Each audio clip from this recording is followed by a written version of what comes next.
Hey folks, it's Dave. Welcome to the basement. So what with Record Store Day in April, all of the excitement and focus and trend happened to be on vinyl, it seemed like, for that month. And it was for me, there's no doubt about that. But I was still adding a few things to the CD collection, and that's what I want to talk about today. But before I get into what I picked up in April, we had some sad news at the beginning of the month. April 5th, I believe it was, frontman of Firehouse, CJ Snare, passed away. Unfortunately, too early.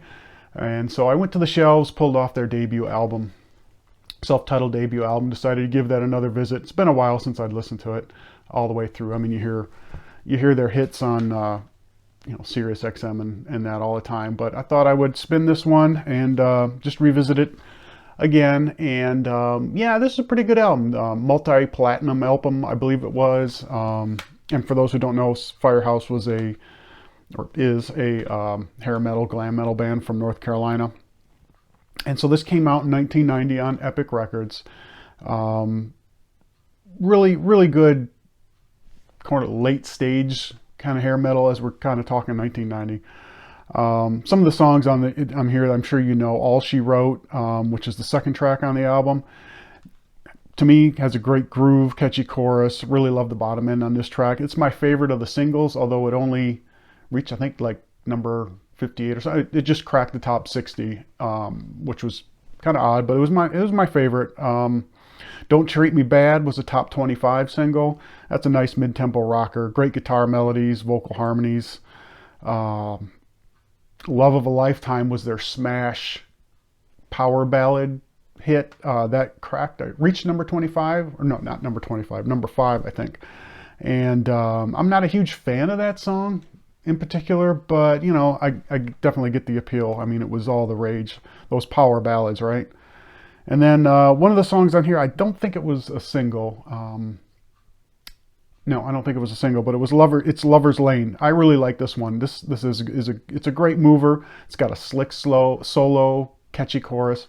So between that, Lover's Lane, and All She Wrote, those were kind of my two favorite songs on this album. So yeah, if you are a fan of hair metal and you don't know Firehouse, which you should, yeah, debut is a great place to start for this one. All right, now for the new releases, or at least one new release. This is Alive by Honeymoon Suite. It is their 8th album and their first since, I think, 2008's Clifton Hill. This came out in February of this year, 2024, on Frontiers Records. And yeah, so Honeymoon Suite, of course, are a Canadian AOR band from the Niagara Falls area. They were huge in the 80s. Their hits were New Girl Now and Feelin' It Again, or Feel It Again. Great songs. I love both of those tracks. So yeah, I had really high expectations for this one when it came out. Was really looking forward to it. So it's pretty good. This album's pretty decent. It's a little less impactful than I expected, but still a good album. Some of the highlights on this, some of the standout songs to me were Find What You're Looking For, which is a really nice melodic rocker, great vocal harmonies. Give It All has a nice drive-in guitar sound, a little heavier and more up-tempo than the rest of the album, which is that's fine with me. That's what I'm looking for. And it's also got some tasteful sort of piano accents, which are kind of neat. And then there's a couple of bonus tracks at the end. Love Changes Everything, which is a re-recording of their song from their third album, or of this song from their third album. It has some really sweet keyboards from Rob Prius, who unfortunately doesn't play on the rest of the album, but he did play on this track, and it's really nice. And the last track on the album is a re-recording of New Girl Now, which, I love the original, and yeah, this is a re-recording, but it's still freaking awesome. It's still a really great song. So yeah, I mean, this is certainly not their best album, and probably not where you want to start if you're not familiar with Honeymoon Suite. But for fans of the band, this is one you should pick up. You're definitely not going to be disappointed with this one. So yeah, this is Alive by Honeymoon Suite. All right, and this next one isn't necessarily a new release. It was actually released in 2021. And this is The Devil in Me by Suzi Quatro. came out, like I said, in 2021 on Steamhammer Records. This is her 17th album, and yeah, so of course Susie is Detroit's, or Michigan for that matter, queen of rock and roll, at least in my opinion. And yeah, this was a really, really interesting album. Now, it was produced by her son, which I thought was really cool. And the music on here is just like really, really bluesy rock, which is great. And she's got some, lyrically, she's got some callbacks, which were pretty neat. Like on Hey Queenie, she actually mentions Glycerin Queen. So that was pretty neat. And there's a few other references throughout.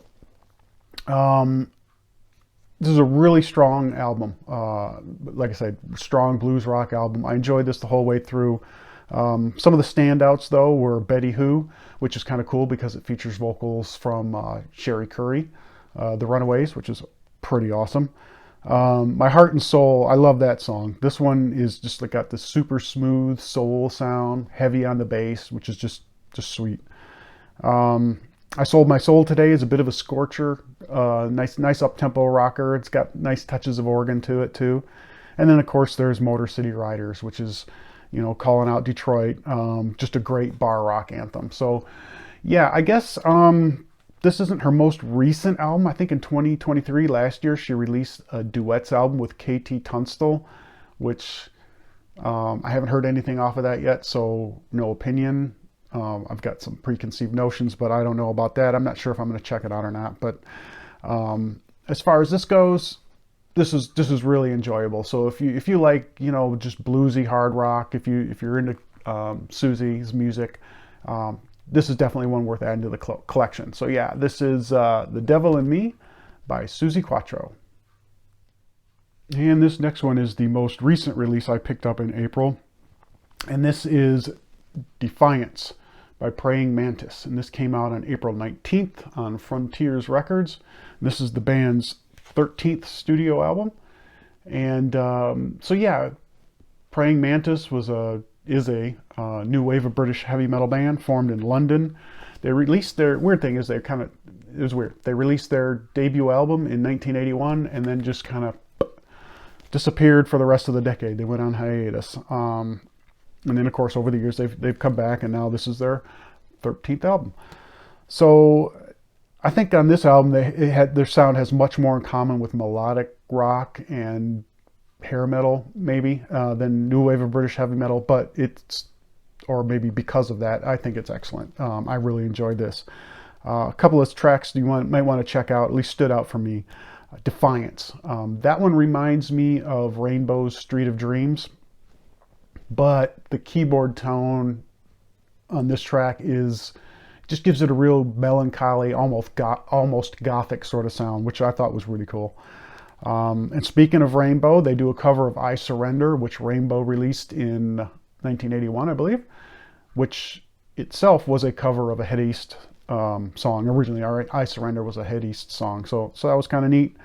And then my favorite track on this album is Standing Tall. It really kind of blew me away with their heavy use of electronics in complete harmony with the heavy guitars. That was just an excellent track. That was what really caught my attention and convinced me to pick this up as soon as it came out. So yeah, this is Defiance by Praying Mantis. It is not an instant classic, but it's definitely recommended for fans of heavy rock, new wave of British heavy metal, or just melodic rock metal in general.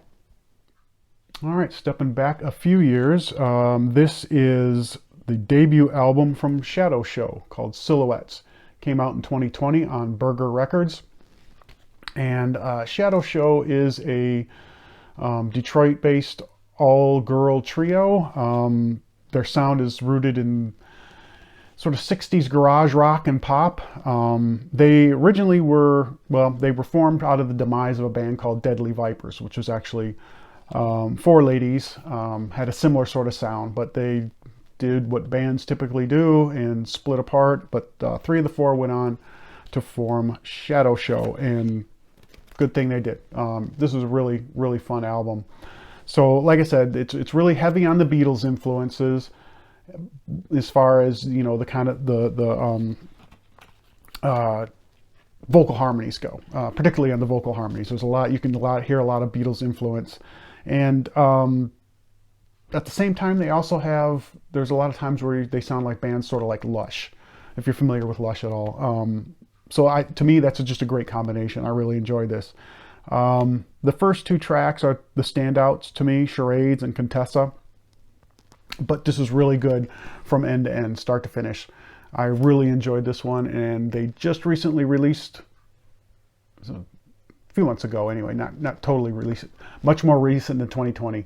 Another album which I've got on vinyl on the shelf, and that's going to be coming out in a couple of episodes down the road. But yeah, this is Shadow Show's debut album, Silhouettes, and I really think you should check these out. All right, going to jump back into the 90s for this next one. This is actually 1998. This is the second album from a band called Ever Eve, and this is Stormbirds. Came out on Nuclear Blast Records. And so Ever Eve is a German gothic metal band with similarities to bands like Sentenced and Catatonia, Tiamat. And yeah, like I said, second album. I really dig this cover art. I mean, I've always enjoyed this artwork, and had never picked up the album obviously until now. But yeah, so I'm really glad to have this in the collection, if for anything but the cover art. But yeah, so this is an okay album. It's got some really engaging moments every now and then. For example, on Lucid Wings, it's a really good song. Vocals run from harsh to clean to the gothic baritone, kind of what you would get with the style. Really heavy guitars, which is cool. And As I Breathe the Dawn is a really nice atmospheric track. It's kind of got some straight up metal guitar leads, which was a little bit interesting, a little bit of different departure from the rest of the album, but still cool, obviously. Yeah, so this is not a classic at all, but I definitely would recommend it if you're interested in the whole gothic doom death sort of scene from the 90s. Unfortunately, this was the last album that singer, oh shoot, what's his name? Tom, it's hard to read. Tom Tedeshenko, I think how you pronounce his name. Tragically, he would commit suicide a year after this album was released. But the band has carried on. In fact, they are releasing a new album June, I want to say. I don't know. Sometime here in the next couple of months, they've got a new album coming out. So I'm definitely looking forward to checking that out. Yeah, so this is Stormbirds by Ever Eve. Bouncing back up into the 21st century, here is a band that I really didn't know too much about. This is sort of a blind buy. I knew that they were Irish, but that was about it. So this is Game Show by Two Door Cinema Club. Came out in 2016 on Parlophone Records. And this was the band's third album. So yeah, like I said, they are from Ireland, Northern Ireland specifically. And they're sort of they are an indie pop band. And again, like I said, I didn't know much about them, but picked it up, and now I'm totally pleasantly surprised. When I talk about what I look for in modern synth pop, this is the kind of band I'm talking about. Great grooves, an interesting use of synths, just hooky, fun, really enjoyable. A couple of highlighted I really enjoy were Are We Ready? This one was, I believe, released as a single, which of course I'd never heard obviously until now. Good energy, very catchy, nice electronic elements to this one. That's an excellent song.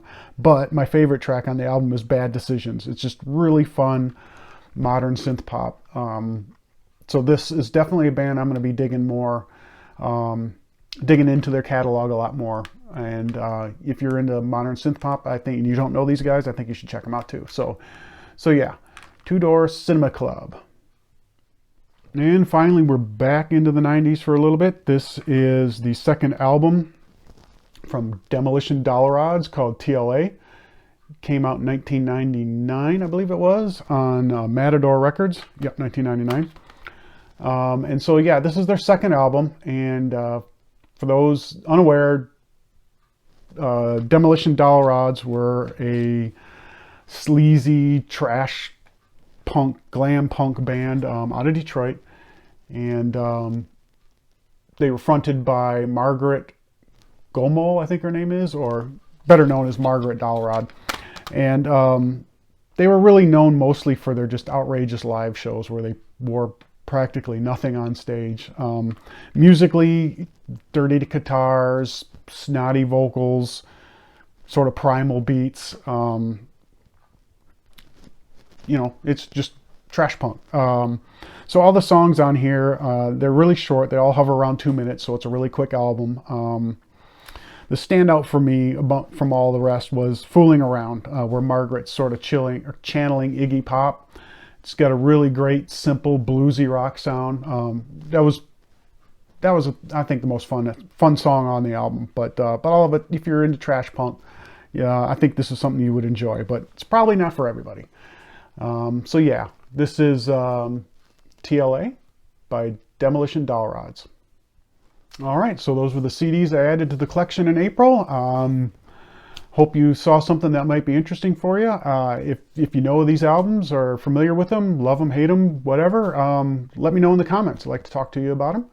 And until next time, everybody, I hope you stay safe, keep out of trouble. See you soon.